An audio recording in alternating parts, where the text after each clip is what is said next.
एक बेर शेरावाली मां के नाम पर जरूर ताली बजेबै। और साथ में कहे छे मां अपना बेटा से कहे छे सुनै रे बउआ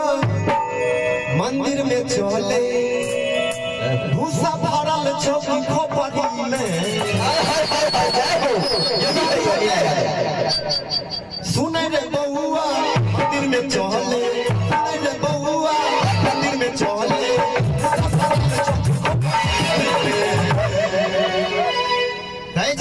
जेकरा जेकरा अगर झोपड़ी में न रहबा कोई एक बेर शेरावाली माता के नाम पर दोनों हाथ जरूर उठेबे। साथ में कहे छे जय हो जबले ना जाइबे रोटी खाइबे जबले ना जाइबे रोटी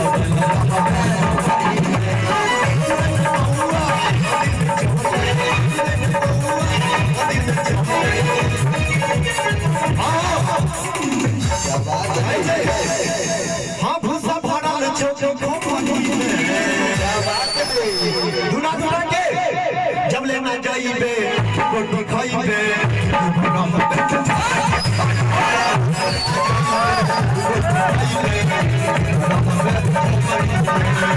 जाइबे रोटी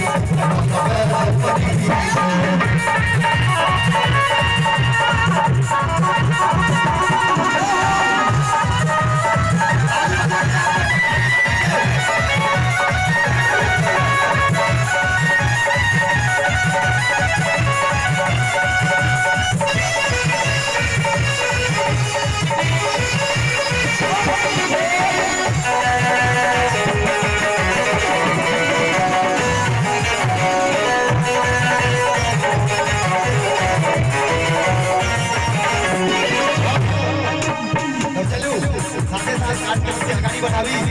टाइम के ध्यान में रखते हुए और आप सबके लिए डिमांड से विशेष और 3 बजे भरड़िया के साथ साथ में यहाँ सब पे जे डिमांड देते सब पूरा है अपने संगे और कैसे बाकी कैसे वहाँ से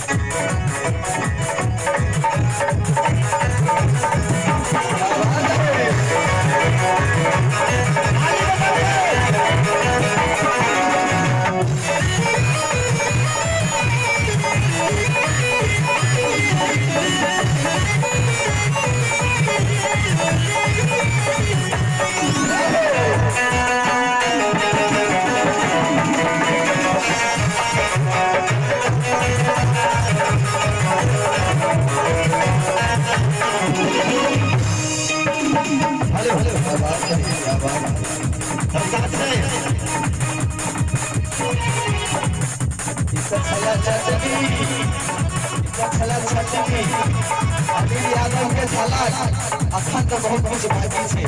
लेकिन रात बाकी छे बात बाकी छे और एक गाना सबके मुलाकात बाकी छे सब हेतै मुदा धीरे धीरे जगती समाज बढ़ते जी है के साथ साथ अगला साल के हित हमर पूरे मिथिलांचल में बुझू तो मैथिली के लेल एकटा सीढ़ी छल कि भोजपुरी अपना मैथिली समाज में एते गंदा गंदा मैथिली बंद भेल और वो गीत हम सबके बीच में प्रस्तुत कर रहल छी। साथ में हेलो